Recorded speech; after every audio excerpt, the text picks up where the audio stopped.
I've never been attracted to you, my wife casually admitted, so I left without a word. But she didn't expect what happened next. I, 32 male, really thought I had a good marriage with Amanda, 29 female. Not like fairy tale perfect or anything, but solid AF. We'd been together almost 4 years, married for two, and I honestly believed we were doing pretty good. I worked my ass off at my construction management job, making sure we had a nice place in a decent neighborhood, took her out regularly, bought her little gifts, the whole package. I straight up loved this woman. Like, wake up feeling lucky just to see her face kind of love. She seemed sweet too, always making my lunch for work, sending cute texts during the day, planning these small surprises that showed she cared. That's what I thought anyway. This one time when I got the flu real bad, she stayed home from her job to take care of me. Made soup, kept checking if I needed anything, all that stuff. Makes you feel like you've got someone who gives a shit about you, right? But around a couple months ago, things started feeling weird. Not any big thing at first. Just little changes in how she acted around me. She started coming home from her accounting job looking totally drained. Not normal tired, like emotionally empty. I'd ask about her day, and she'd just mumble fine and zone out watching TV. Before, she was always telling me these wild stories about her crazy coworkers or clients, but now, nothing. What really got me worried was how she'd just blank out sometimes. We'd be eating dinner, and I'd notice she wasn't even touching her food, just staring at nothing like her mind was somewhere else completely. When I'd ask what she was thinking about, she'd snap out of it and say, nothing, or just work stuff. Then she'd force this fake smile that never reached her eyes. Babe, is everything okay between us? I asked her one night after she'd barely said 10 words to me all evening. She looked at me with this weird expression, almost guilty. Everything's fine, Ryan. I'm just going through some stuff at work. You know you can talk to me about anything, right? We're a team. I know, she said, giving me that fake smile again. I just need some space to figure things out. It's nothing for you to worry about. But I did worry. I started paying more attention, trying to figure out what was going on. Was she depressed? Working too much? Was it something I did? I started bringing her little gifts, planning date nights, trying to reconnect. Sometimes she'd seem happy about it, but it always felt forced, like she was putting on an act. Then came the day I heard something that made my stomach drop. I'd come home early from work because we finished a project ahead of schedule. As I was walking up to the door, I heard Amanda's voice through the open window. She was on the phone with her sister, Katie. I just don't know how to tell him, she was saying, her voice all serious. It's not like he did anything wrong. He's a good guy. That's what makes this so hard. Katie was put on speaker, so I heard everything. Just rip the Band-Aid off. Katie replied, divorce is never easy, but dragging it out only makes it worse. My heart practically stopped. Divorce? What the fuck? I stood there frozen, not sure if I should go in or wait to hear more. But then Amanda started moving around and I panicked. I backed away, got in my truck, and drove around for an hour trying to process what I just heard. When I finally went home, I convinced myself I'd misunderstood. Maybe Katie was getting divorced. Yeah, that had to be it. Amanda's sister was always having relationship drama. It couldn't be about us. We were solid. Maybe not perfect lately, but nothing divorce-worthy. I walked in acting normal, and Amanda was sitting on the couch scrolling through her phone. She looked up and seemed startled to see me. Hey, you're home early, she said, quickly putting her phone face down. Yeah, we finished that project ahead of schedule, I said, watching her carefully. Everything good with Katie? Her eyes widened just slightly. Katie? Oh yeah, just the usual stuff with her. I nodded, pretending to buy it. But inside, I was more confused than ever. Why was she lying? And what was she hiding on her phone? The next couple weeks were weird as hell. I kept playing that conversation in my head over and over. Amanda seemed more distant than ever. She was staying later at work, going out more with co-workers she never really talked about. I started wondering if maybe she was cheating. I know it's probably pathetic, but I started checking her socials more, looking for any clues about what was going on. But her Instagram was the same old boring food pics and office selfies. Her texts didn't show anything weird when I glanced at them. I tried stepping up my game even more. Cooked her favorite meals, suggested a weekend getaway, even bought her this necklace she'd been eyeing for months. She seemed touched, but there was still something off in her eyes, like she was looking at me and feeling guilty about something. That night I lay awake next to her, wondering if our whole marriage was just some kind of story I'd made up in my head. I kept thinking, what if everything I thought was real wasn't? Then came that Friday night where everything shattered. Amanda said she was going out with work friends for some office thing. Been happening more lately. She'd come home tipsy and go straight to bed. But this night was different. I was half asleep on the couch, watching some stupid movie when she stumbled in around midnight. She wasn't just tipsy, she was totally wasted. Her makeup was all smeared, and she could barely walk straight. Hey, I said, sitting up. You good? I'm fine, she slurred, dropping her purse on the floor. She kicked off her heels and flopped down next to me on the couch. She smelled like she'd bathed in perfume, probably trying to cover up the smell of all the shots she'd done. Have fun? I asked, trying to sound normal even though seeing her this messed up was making me nervous. So much fun, she giggled, leaning her head on my shoulder. The girls are so awesome. So much better than hanging around the office with all the boring people. Then she got this weird look on her face and started playing with my hair. You know what one of the girls asked me tonight? What's that? I asked, getting even more uncomfortable. She asked if I was happy. Like really happy. With my life and stuff. Amanda's voice got all serious suddenly. Am I happy, Ryan? I don't even know anymore. This was definitely not normal drunk Amanda talk. I thought you were, I said carefully. She sighed dramatically. You're such a good guy, you know that? Like, so good that it hurts? The way she said it didn't sound like a compliment. Thanks, I said, not sure where this was going. No, really, she continued, waving her hand around. You're good. You're stable. You're reliable. Everything my parents ever wanted for me. I felt my chest get tight. And what's wrong with that? She laughed this weird laugh. Nothing. Nothing's wrong with it. That's why I married you. Because on paper, you're perfect. On paper? The way she said it made it sound like an insult. She turned to look at me with unfocused eyes. Can I tell you something? Something I've never told anyone? I nodded, even though every instinct was telling me to shut this conversation down. I was never really attracted to you, she said, the words just spilling out of her like she was talking about the weather. Not even from the beginning. I liked you. I respected you. But that spark thing? That makes you want to tear someone's clothes off? Never had it with you. It felt like someone had punched me in the stomach. What the fuck, Amanda? My family was always on my case, she continued like I hadn't said anything. When are you going to settle down? When are you going to find a nice guy? Stop wasting time with losers. She waved her hand around. Then I met you, and you were everything they wanted for me. And I thought, maybe this is what being an adult is. Maybe passion doesn't matter as much as stability. I couldn't believe what I was hearing. So what? I was just convenient? A fucking checkbox on your life plan? No, no, no, she said, reaching for my hand, which I pulled away. I do love you, Ryan. Just not the way a wife should love her husband. Not the way I loved. She stopped herself. The way you loved who? I demanded, everything suddenly clicking into place. There's someone else, isn't there? There's always been someone else. She closed her eyes, and I could see tears starting. It doesn't matter. He's gone. Has been for years. At that point, I didn't argue. I just froze and listened to her yapping nonsense. You know, she continued after a minute, her words still slurring together. Sometimes I wonder what my life would have been like if I'd followed my heart instead of my head. But my parents would have disowned me. They hated him so much. She let out this bitter laugh. They love you, though. Everyone loves Ryan. So dependable. So steady. Each word felt like a knife. All this time, I thought we had something real. Meanwhile, she was just settling for me because I looked good to her family. I wanted to feel it, you know? She continued, staring at the ceiling. I tried so hard to feel the way I was supposed to. And you're so nice to me. Always doing things for me. Making me feel guilty for not loving you the right way. I didn't realize loving your husband was such a fucking burden, I said, my voice shaking. It's not a burden, she said, her eyes getting heavy. It's just not what I thought it would be. Not what I felt with him. Who is he? I asked, even though I wasn't sure I wanted to know. Doesn't matter, she mumbled, her eyes closing. Gone now. Long gone. She passed out right there on the couch a few minutes later, still in her dress, makeup smeared across her face. I sat there in the dark, feeling like my entire world had just collapsed. Everything I thought I knew about us was a lie.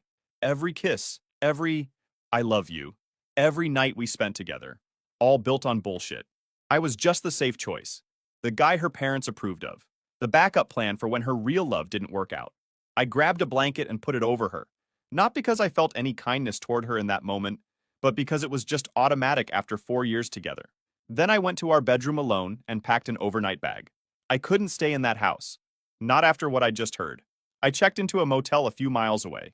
Didn't even text her to say where I was. Just needed to be away from her and process what the fuck had just happened.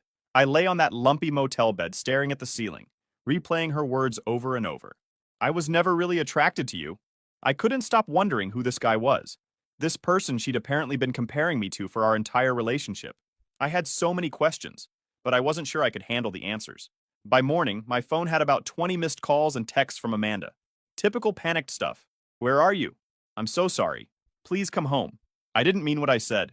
I was drunk and stupid. Please call me back. I finally texted back, need some time. Don't contact me for a few days. Then I turned off my phone and just sat there in that crappy motel room, trying to figure out what to do next. My entire marriage, my whole future that I thought I had planned out, it was all based on a lie. She'd never wanted me, not really. I was just the safe choice, the guy who looked good on paper. I called in sick to work for the first time in like 3 years. Couldn't face anyone, couldn't pretend everything was normal when my whole life had just blown up. I needed answers.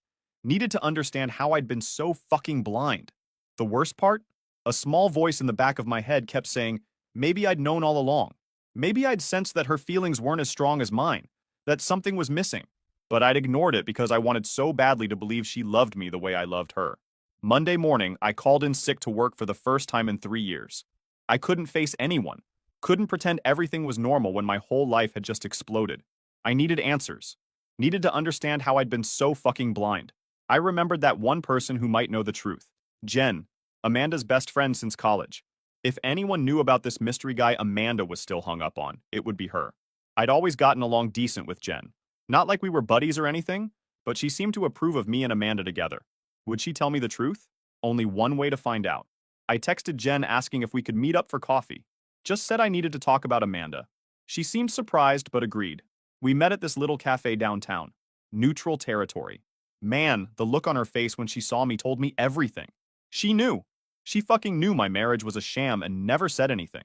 I tried to stay calm though. Getting pissed wouldn't get me answers. I didn't beat around the bush. Just straight up told her that Amanda had confessed everything when she was wasted.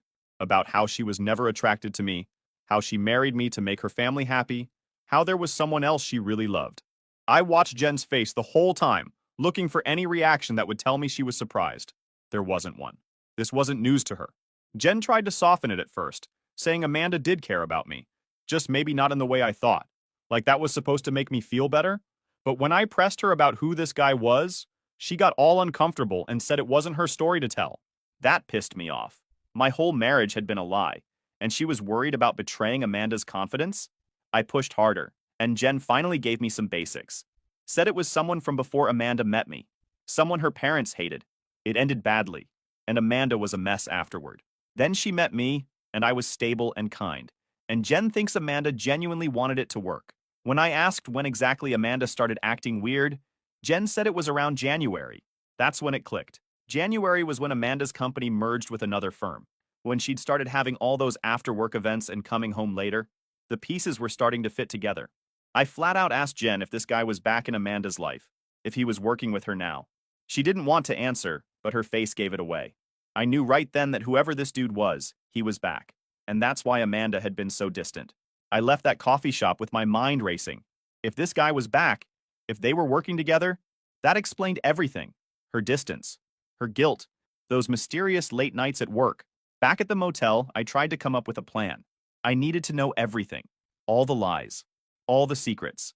Before I could figure out what to do next, I had to understand exactly what I was dealing with.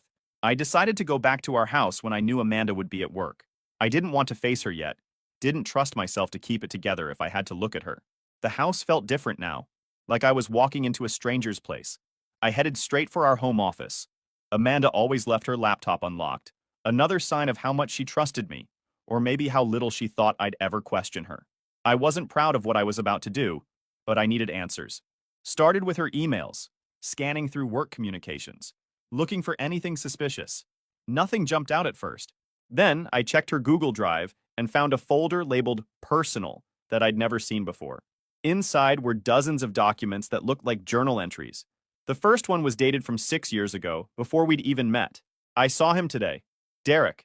He was with some blonde, laughing like he didn't have a care in the world. It's been 2 years since he left, and it still feels like yesterday. Mom says I need to move on. Find someone appropriate this time. As if my heart is just something I can control.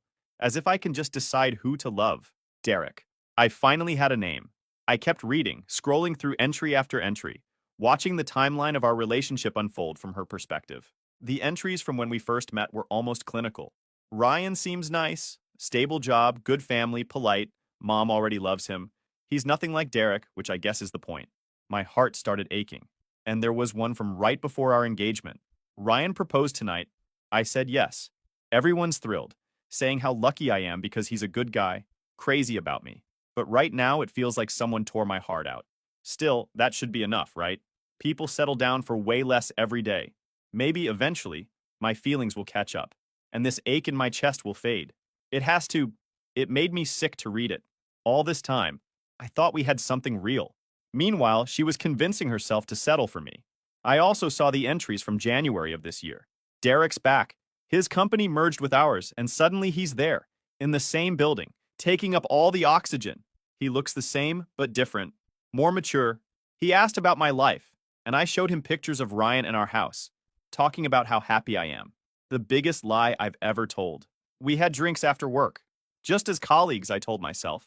But the way he looks at me, it's still there. That electricity. That feeling that nothing else matters when he's around. What am I going to do? I can't sleep. Can't eat. All I think about is Derek. Ryan's been so attentive lately, bringing me flowers, planning date nights. It makes me feel like the worst person in the world. He deserves someone who feels about him the way I feel about Derek. Always have. There were more recent entries too, showing her guilt, her confusion, her attempts to recommit to our marriage. But it was too late. The damage was done. I closed the laptop feeling completely numb. There it was, in black and white. I'd never been anything but a substitute, a placeholder for the guy she really wanted. I took pictures of some of the entries with my phone, then put everything back where I found it. I wasn't confronting her yet. I needed time to think, to plan my exit, because one thing was crystal clear. There was no coming back from this. I went back to the motel and just sat there, staring at the photos I'd taken of her journal. 4 years of my life wasted on someone who was just using me as a stand-in, a backup plan, while she pined for someone else. Every memory I had with her was tainted now. Every happy moment, every vacation, every holiday. None of it was real. Not for her. I just felt empty, like someone had scooped out everything inside me and left a hollow shell. I didn't know what to do next, but I knew I couldn't stay married to Amanda. Not after learning the truth. That night, I finally called my brother Jake and told him everything. He was the only person I could trust with this shit. He wanted me to come stay with him, but I wasn't ready to face anyone yet. I needed to get my head straight first. Fuck her, Jake said. You deserve better than that lying bitch. He was right. I did deserve better. The next morning, I called a lawyer. It was time to end this sham of a marriage. I just wished I'd known the truth years ago, before I wasted so much of my life loving someone who never really loved me back. I spent the next week planning my exit strategy, met with the lawyer twice, started separating our finances, looked at apartments. I didn't tell anyone what was happening, not even my close friends. I couldn't stand the thought of saying it out loud. Amanda kept texting and calling nonstop. She even showed up at my work once, but I managed to avoid her. I only sent brief messages that I was okay but needed space. She was freaking out, I could tell, probably worried I'd found out about Derek.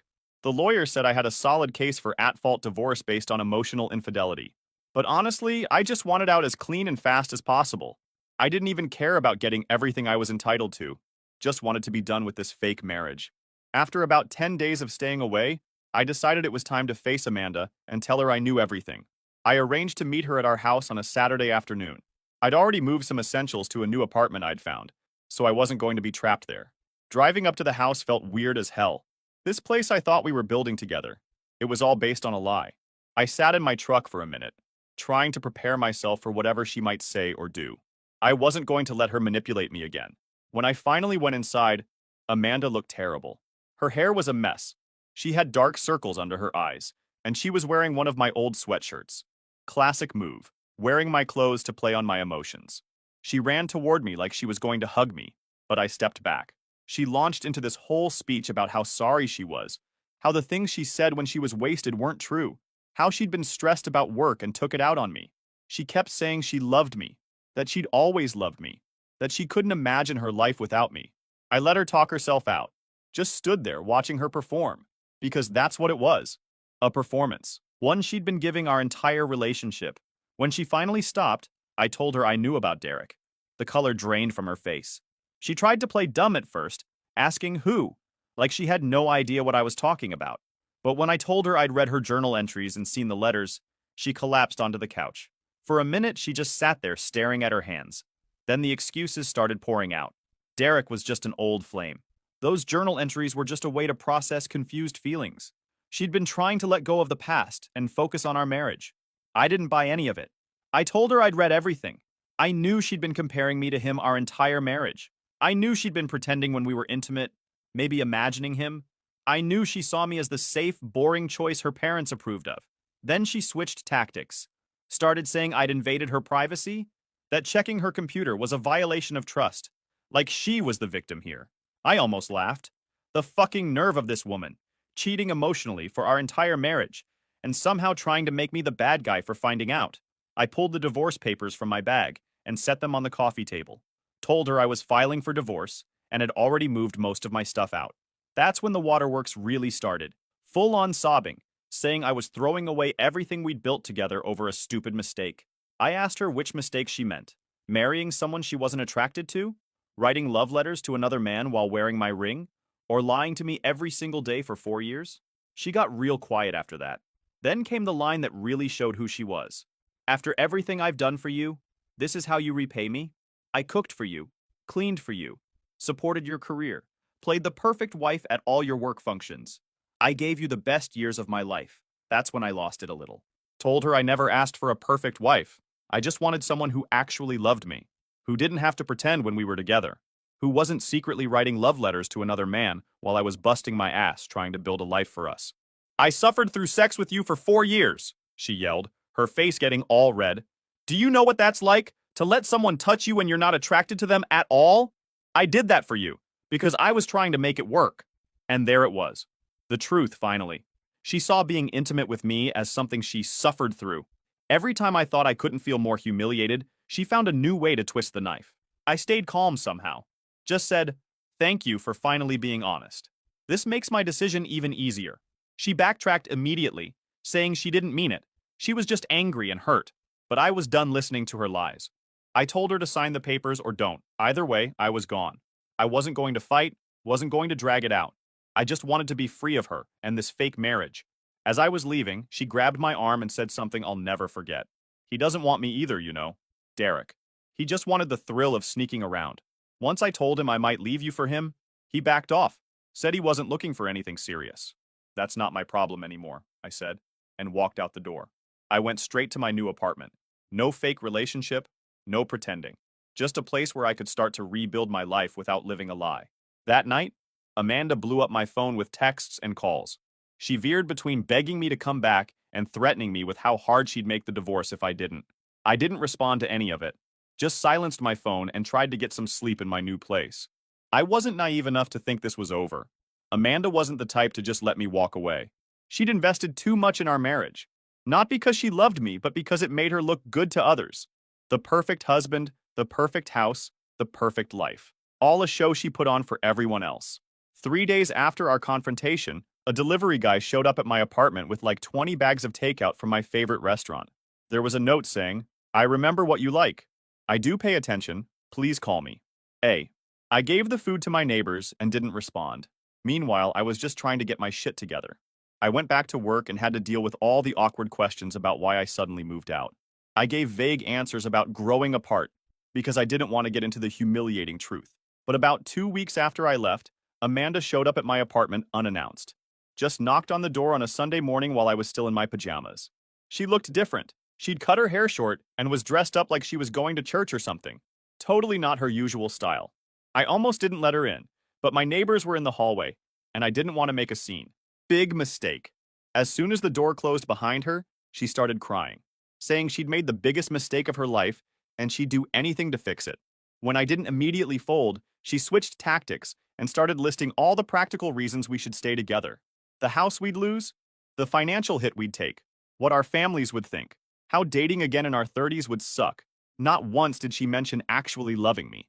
Just all these external reasons that had nothing to do with genuine feelings. I pointed this out, and she got frustrated. Said of course she loved me. That went without saying. I told her that was exactly the problem. It always went without saying, because she couldn't say it honestly. she'd never been able to. But I couldn't believe that she had the audacity of admitting that she'd gone to Derek and told him she'd made a mistake, that she wanted to try again with him now that I was out of the picture. And guess what? He rejected her, said he wasn't looking for anything serious, and thought they were just having fun. Classic karma. She tried to spin this as some kind of revelation, that she'd finally gotten Derek out of her system and now could fully commit to me. Like I was supposed to be grateful to be her plan B. Again after plan A rejected her, again. The audacity of this woman never ceased to amaze me. I told her to leave, that we had nothing left to discuss except through our lawyers. She refused at first, saying she wouldn't go until I agreed to at least think about reconciliation. I had to threaten to call the police before she finally left, slamming the door so hard I thought it might break. I couldn't take a rest from their shit. One night I got a call from Amanda's sister Katie. We'd always gotten along pretty well, so I picked up. I know what she did, Katie said right away. I've known about Derek since college. I tried to tell her marrying you when she was still hung up on him was a mistake, but she wouldn't listen. Even her sister knew our marriage was built on lies. Katie apologized for not warning me somehow. Said she thought Amanda would eventually get over Derek and grow to love me the way I deserved. She did love you, Katie insisted. Just not in the way you needed. Not in the way a marriage needs. Small comfort that. But at least Katie was being honest, which was more than I could say for Amanda. The lawyer suggested mediation instead of a drawn-out court battle. Said if we could agree on the division of assets, we could be divorced in a matter of months rather than a year or more. I agreed immediately. I didn't even care about getting my fair share anymore. The house, the furniture, most of our savings, she could have it all if it meant getting free faster. When my lawyer contacted Amanda with the proposal, she initially refused. Said she wouldn't participate in anything designed to end our marriage, that she wanted counseling, not mediation. But when my lawyer made it clear this was happening with or without her cooperation, and that a court battle would only make everything more public and messy, she finally agreed. It's been 6 months since everything fell apart. Divorce was finalized last week. I let her keep the house, split savings 60-40 her way. My lawyer thought I was an idiot, but I just wanted out. Signing those papers felt surreal. 4 years of my life ended with a few signatures. Amanda cried. I felt nothing. Just empty. Guess that's progress. We talked after. She apologized again. Said therapy was helping her see how she'd always made decisions based on other people's expectations. And guess what? Derek got fired for sexual harassment. Turns out I wasn't the only guy whose wife he was messing with. She asked if we could be friends someday. I told her no. You can't build a friendship on lies any more than you can build a marriage on them. As for me, things are looking up. Wasn't interested in dating for months. Then I met Megan, an architect who works with my company. We got into an argument about some design specs on a job site and somehow ended up getting coffee. She's different from Amanda in every way. Direct, honest, says what she means. When she likes something, you know it. When she doesn't, she tells you straight up. We've only been on a few dates. Taking it super slow. But for the first time in forever, I'm excited about something real. Something based on actual attraction, not convenience. I told Megan everything. Thought it might scare her off, but she just squeezed my hand and said, her loss. Big time. No drama, no pity. Found out Amanda's selling the house and moving to Chicago. The whole Derek situation exploded at her company. Can't say I'm sorry she'll be in another city. Sometimes I still get angry thinking about the years I wasted. But mostly I'm grateful I found out before we had kids or wasted more time. In some weird way, I'm almost thankful. Finding out the truth showed me what I don't want, which made it clearer what I do want. Someone who chooses me first, not as a backup. Don't know what'll happen with Megan. Maybe it works, maybe not. But I'll never settle for being someone's second choice again. Life's too short for that. Thanks to everyone who shared similar stories. Helped knowing I wasn't alone. And to those who said I was too nice in the divorce, maybe, but I sleep fine knowing I took the high road. So that's it. I'm moving forward. And for the first time in years, I'm actually excited about what's next. Not the life I planned, but maybe something better. Something real.